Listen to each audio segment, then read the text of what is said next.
Hello दोस्तों, class 10th life process के next part में आपका स्वागत है। आज हम ट्रांसपोर्टेशन के बारे में पढ़ने वाले हैं, तो बढ़ते हैं वीडियो की तरफ।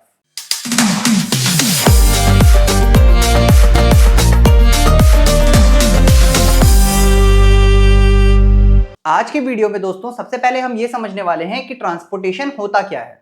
ठीक है, तो सबसे पहले ट्रांसपोर्टेशन की डेफिनेशन को पढ़ लेते हैं। Transportation is a life process in which a substance absorbed or made in one part of the body of an organism is carried to the another part of the body. Transportation में क्या होता है, एक organism एक particular substance को body के एक part में बनाता है और उसको एक पार्ट से दूसरे पार्ट पे ट्रांसफर करता है। इसको हम क्या बोलते हैं, ट्रांसपोर्टेशन कहते हैं। अब ट्रांसपोर्टेशन क्या चीज का हो सकता है, तो ट्रांसपोर्टेशन फूड का हो सकता है, वेस्ट मटेरियल का हो सकता है, इंफॉर्मेशन का हो सकता है, या फिर किसी भी चीज का हो सकता है।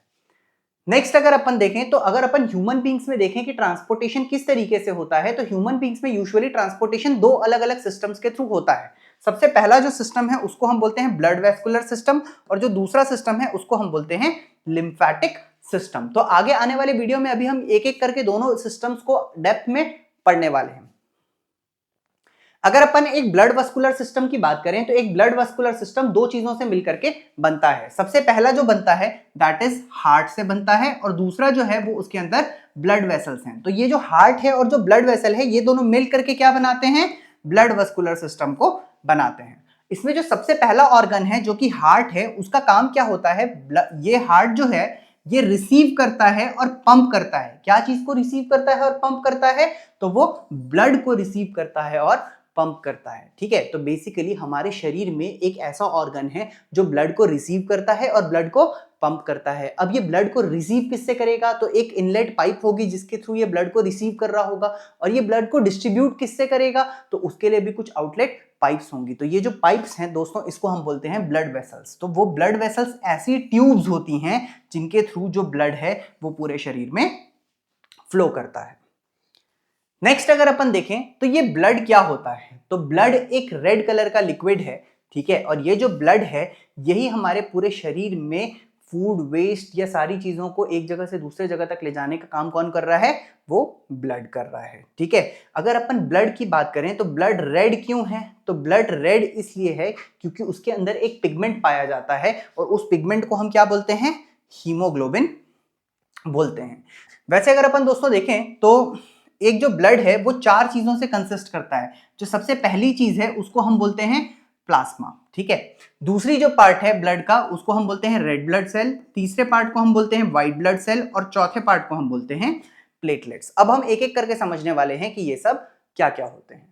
तो ब्लड का जो सबसे पहला पार्ट है उस सबसे पहले पार्ट को हम बोलते हैं प्लाज्मा। अब प्लाज्मा क्या होता है, तो ब्लड का जो लिक्विड पार्ट है जिसमें बाकी सारे कंपोनेंट्स फ्लोट करने वाले हैं, ब्लड के उस लिक्विड पार्ट को हम क्या बोलते हैं, प्लाज्मा बोलते हैं। तो the liquid part of the blood is called plasma. अब ये प्लाज्मा कैसा होता है, तो प्लाज्मा का खुद का कलर कैसा है, प्लाज्मा का खुद का कलर कलरलेस है। मेनली प्लाज्मा में होता क्या है, मेनली प्लाज्मा में पानी होता है और कुछ और सब्सटेंसेस उसमें डिसॉल्व होते हैं, जैसे कि इसमें प्रोटीन डिसॉल्व होता है, डाइजेस्टेड फूड डिसॉल्व होता है, कॉमन सॉल्ट डिसॉल्व होता है, और साथ में वेस्ट प्रोडक्ट जैसे कि यूरिया और यूरिक एसिड जैसे सब्सटेंसेस भी इसके अंदर डिसॉल्व होते हैं। ठीक है, तो खुद प्लाज्मा कैसा है, वो है कलरलेस लिक्विड, लेकिन हमको ब्लड कैसा दिखाई देता है, तो हमको ब्लड दिखाई देता है रेड कलर का।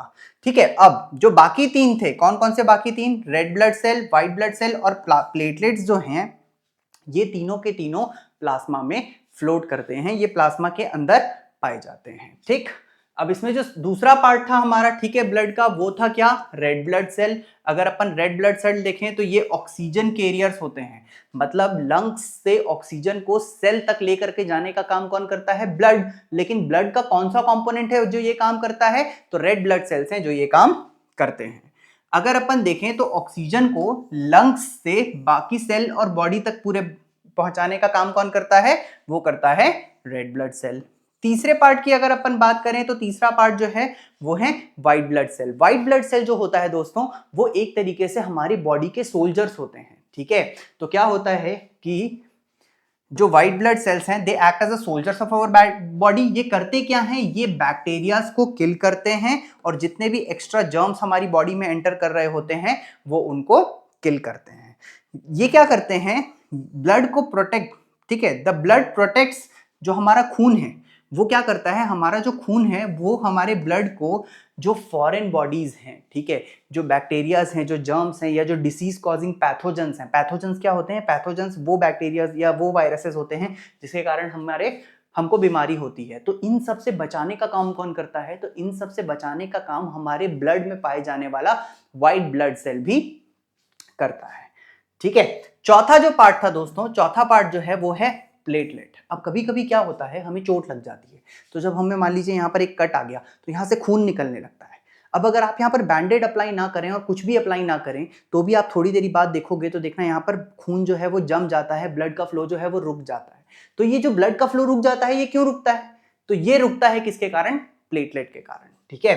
तो टाइनी फ्रैगमेंट्स होते हैं एक स्पेशल सेल के जो कि बोन मैरो में पाया जाता है, और ये क्या करता है, ये ब्लड के कोएगुलेशन में हेल्प करता है, जिसको हम बोल सकते हैं कि ये ब्लड क्लॉटिंग में भी मदद करता है। तो जब भी कोई कट लग जाता है या वूंड चोट लगती है तो वहां पर ब्लड क्लॉटिंग जो है वो किसके कारण होती है, प्लेटलेट के कारण होती है, ठीक है। तो अभी तक हमने ब्लड के बारे में क्या देखा कि प्लाज्मा है जो कि कलरलेस लिक्विड है और उसके अंदर 3 कंपोनेंट्स फ्लोट करने वाले हैं, वो कौन कौन से होंगे, red blood cell, white blood cell और प्लेटलेट्स, ठीक है। रेड ब्लड सेल जो है वो ऑक्सीजन कैरियर्स हैं, व्हाइट ब्लड सेल्स जो हैं वो एक तरीके से हमारे शरीर के सोल्जर्स हैं, और जो प्लेटलेट्स हैं वो ब्लड क्लॉटिंग के काम आते हैं। बढ़ते हैं आगे। तो अब हम समझने वाले हैं कि ब्लड का फंक्शन क्या होता है, ठीक है। तो ब्लड का जो सबसे पहला मेन फंक्शन है वो होता है ट्रांसपोर्टेशन ऑफ रेस्पिरेटरी गैसेस।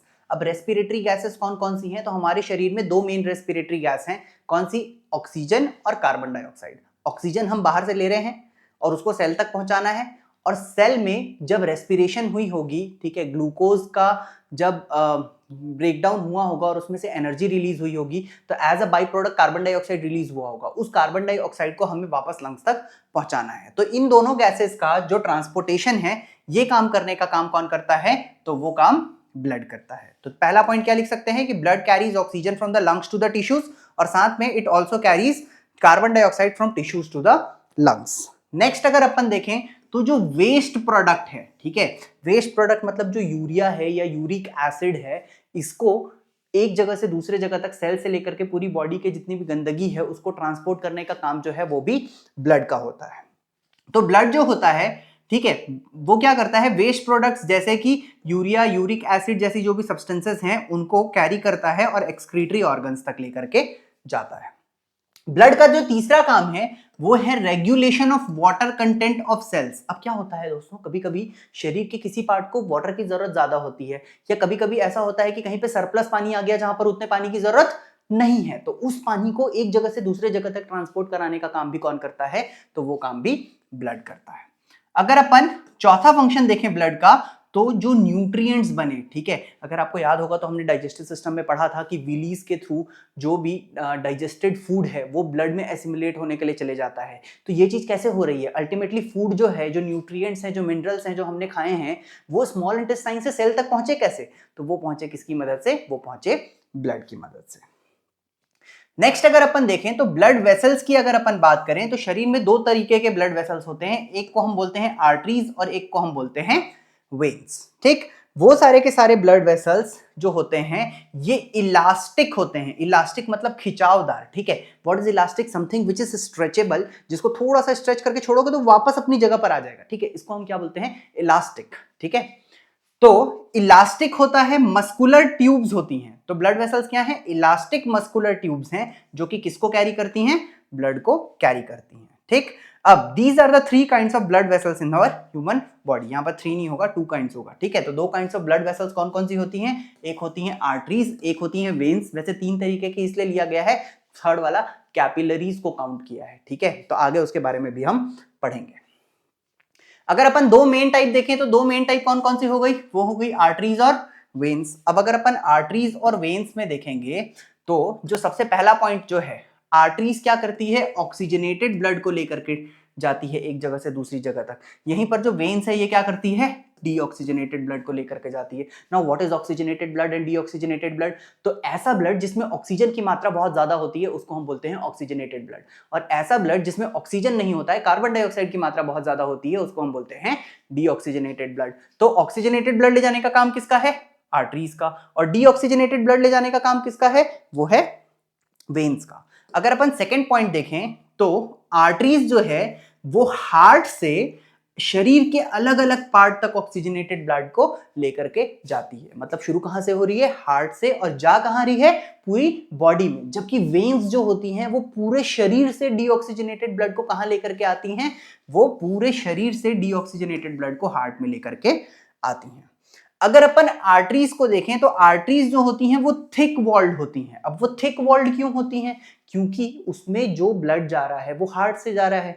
अब हार्ट एक पर्टिकुलर प्रेशर लगा करके उस ब्लड को आगे की तरफ भेज रहा है। तो अगर आर्टरीज मोटी नहीं होंगी तो आर्टरीज बर्स्ट हो जाएंगी। इसीलिए जो आर्टरीज होती हैं वो थिक होती हैं, क्योंकि उसमें जो ब्लड फ्लो हो रहा है वो अंडर प्रेशर फ्लो हो रहा होता है। जबकि वेन्स में ऐसा कुछ नहीं होता है, इसलिए वेन्स जो होती हैं वो थिन वॉल्ड होती हैं।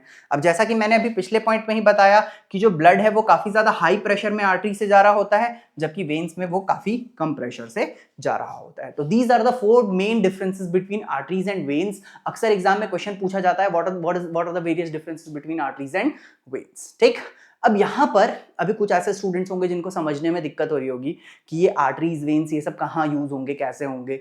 तो अपन हमारा जो नेक्स्ट वीडियो होगा उसमें मैं आप लोगों को बताऊंगा कि हार्ट, लंग्स और ये जो पूरी वेसल्स हैं आर्टरीज और वेन्स, ये किस तरीके से फंक्शन करती हैं। ठीक है, अभी इस वीडियो को कंटिन्यू करते हैं। इसमें जो कि मैंने आपको बताया कि थर्ड भी एक टाइप है। ठीक है, वेसल्स के 3 टाइप थे, आर्टरीज, वेन्स, और जो तीसरा टाइप है इसको हम बोलते हैं कैपिलरीज। ठीक, अब ये कैपिलरीज क्या होती है, तो कैपिलरीज का सबसे पहले हम डेफिनेशन पढ़ते हैं। ठीक है, कैपिलरीज जो होती हैं वो होती हैं thin walled extremely narrow tubes. ठीक है, मतलब एकदम पतली पतली ट्यूब्स होंगी, और वो जो ट्यूब्स हैं वो बहुत ज्यादा, उनकी वॉल्स भी बहुत पतली होंगी और वो ट्यूब्स भी खुद में बहुत पतली होंगी। ठीक है, या फिर हम बोल सकते हैं कि ये ऐसी ब्लड वेसल्स हैं जो कि कनेक्ट करती हैं आर्टरीज को वेन्स के साथ। First point. सेकेंड पॉइंट अगर अपन देखें कि कैपिलरीज क्या है, तो कैपिलरीज जो होती हैं वो अलग अलग किस्म के गैसेस को, ठीक है, ऑक्सीजन है, कार्बन डाइऑक्साइड है, या फिर फूड को, और इन सारे सब्सटेंसेस को एक्सचेंज करने का जो काम होता है वो भी कैपिलरीज का होता है। ठीक है, और between the blood and the blood cells takes place through cells. तो ये इसी के आगे का है। तो ये क्या बताना चाह रहा है दोस्तों कि ब्लड वेसल्स से लेकर के सेल के बीच में, ठीक है, जैसे आप इसको ऐसा इमेजिन करो, जैसे एक ये बड़ा चैनल जो है ये तो एक बड़ी पाइप हो गई। ठीक, अब इसमें से छोटी छोटी बहुत सारी ऐसे ऐसे पैसेजेस निकले होते हैं। ठीक है, और ये जो छोटे छोटे पैसेजेस निकले होते हैं ना, ये अल्टीमेटली ब्लड को सेल तक पहुंचा रहे होते हैं। तो ये जो छोटे छोटे नैरो एंड थिन पाइप जो ट्यूब्स हैं, इनको हम क्या बोलते हैं, कैपिलरीज बोलते हैं। तो हम बोल सकते हैं कि एक्सचेंज ऑफ वेरियस मटेरियल्स जैसे कि oxygen, food, carbon dioxide between कहां कहां, blood and the blood cell, इनके बीच में जो एक्सचेंज होता है वो किसके थ्रू होता है, वो होता है ब्लड कैपिलरीज के थ्रू। ठीक है, तो ये तो हो गया कैपिलरी, ये मतलब ब्लड वेसल्स कितने टाइप के होते हैं। और जो दूसरा पार्ट था वो क्या था, तो जो दूसरा पार्ट था दोस्तों वो क्या था, वो था ह्यूमन हार्ट। अगर अपन हार्ट की बात करें तो heart is a pumping organ made up of cardiac muscles. तो हार्ट किस तरीके की मसल से बना हुआ होता है, तो हार्ट एक स्पेशल तरीके की मसल से बना हुआ होता है जिसको हम बोलते हैं कार्डियक मसल्स। और हार्ट जो है वो मेन पंपिंग ऑर्गन है, पूरे शरीर में ब्लड पंप करने का काम किसका है, हार्ट का है। हार्ट के पास 4 चैम्बर्स होते हैं। ठीक है, 4 कंपार्टमेंट्स होती हैं, और उन चारों कंपार्टमेंट को हम क्या बोलते हैं, चेंबर्स बोलते हैं। जो अपर 2 चेंबर्स ऑफ हार्ट हैं उसको हम एट्रियम बोलते हैं, और जो लोअर 2 चेंबर हैं उसको अपन वेंट्रिकल बोलते हैं। ठीक है, अपर 2 चेंबर को क्या बोलते हैं, अपर 2 चेंबर जो है उसको एट्रियम बोलते हैं, और जो लोअर 2 चेंबर है उसको वेंट्रिकल बोलते हैं। ठीक है, बोलता है जो left side of the heart है, ठीक है, उसके अंदर हमेशा ऑक्सीजनेटेड ब्लड आता है, जबकि जो राइट साइड होता है उसके अंदर डीऑक्सीजनेटेड ब्लड आता है। यहां पर से सिर्फ हार्ट का एक बेसिक शुरुआत कर रहे हैं। हार्ट नेक्स्ट टॉपिक पे नेक्स्ट वीडियो में बताने वाला हूं, जिसमें मैं पूरे डिटेल में आपको समझाऊंगा कि डबल सर्कुलेशन ऑफ ब्लड कैसे होता है, किस तरीके से ब्लड आता है, किस वेसल से आता है, किस वेसल से जाता है, सब कुछ हम नेक्स्ट वीडियो में कवर करने वाले हैं। एक बार इस स्लाइड को शॉर्ट में फिर से देख लेते हैं। तो हार्ट क्या है, हार्ट एक पंपिंग ऑर्गन है जो कि कार्डियक मसल से बना हुआ है। इसके अंदर 4 कंपोनेंट्स होते हैं जिनको हम चेंबर्स भी बोलते हैं। जो अपर 2 चेंबर्स हैं उनको हम एट्रियम बोलते हैं, जो लोअर 2 चेंबर्स हैं उनको हम वेंट्रिकल बोलते हैं। जो left side of the heart होता है वो क्या करता है, left side of the heart जो है वो ऑक्सीजनेटेड ब्लड रखता है, और जो right side of the heart है वो डीऑक्सीजनेटेड ब्लड रखता है। तो दोस्तों आज के लिए बस इतना ही। अगर आपको ये वीडियो पसंद आया हो तो वीडियो को लाइक शेयर जरूर करें और अपने बाकी दोस्तों के साथ भी शेयर करना ना भूलें।